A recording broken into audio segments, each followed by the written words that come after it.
People talk about family like it's a sanctuary, a warm blanket on a cold night, but we got to be real for a second. Family is just a collection of individuals you legally obligated to bail out of jail every 1 to 3 years. They say blood is thicker than water. You know what else is thick?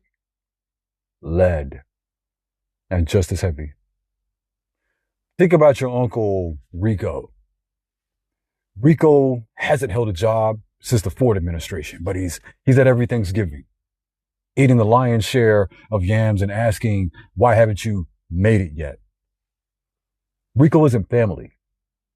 Rico is a biological coincidence with a gambling debt. We've been sold this lie, and please understand that Rico is a made up person.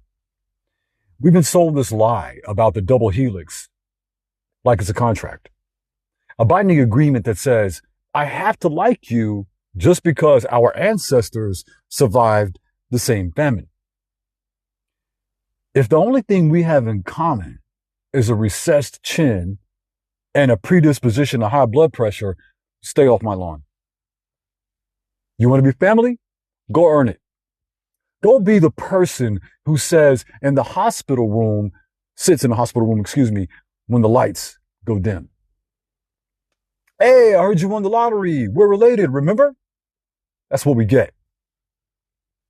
Our grandparents shared a mule, basically. So keep your circle tight. Make it only 7 seats at the table. If an 8th person shows up claiming blood ties, check their ID, then check your wallet. Because at the end of the day, a brother who steals from you is just a thief with your nose. Let's get deeper into this 8th family nonsense, because I'm speaking from the heart of the storm today. See, I grew up a stepchild. My biological family never fucked with me, and all my stepfamily did was fuck with me. When you're the odd man out in a house built on someone else's foundation, you learn a hard truth early. Family isn't a bright spot. It's a recruitment process. My kin, they aren't the ones listed in the family tree. They're the brothers and sisters I handpicked in the trenches over the years. The ones who chose me back. For example, I got family in Texas. I got a brother who lives right here in Texas. You would think the script would basically write itself, right? No. After over 30 years of us being separated by life, distance, etc., you would really think the reunion would be a movie.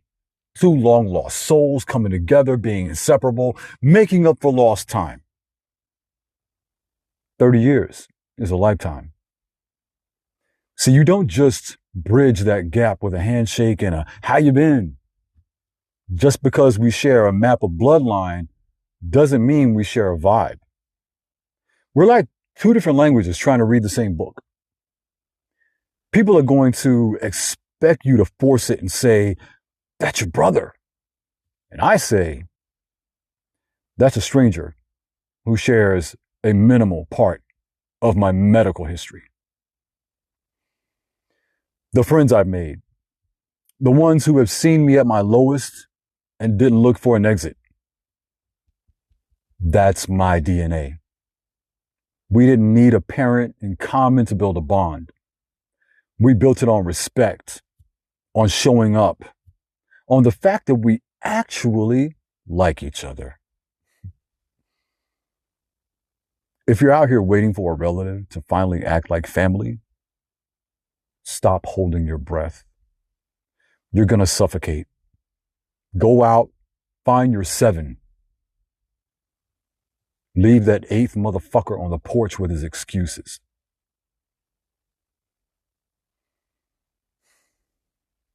It's a hard thing to talk about, but I know there's other people out there who are dealing with it the same way that I am. And I hope that this message reaches you and assists you in being able to deal with the inadvertent people who have populated your life with their DNA and they have shown nothing better.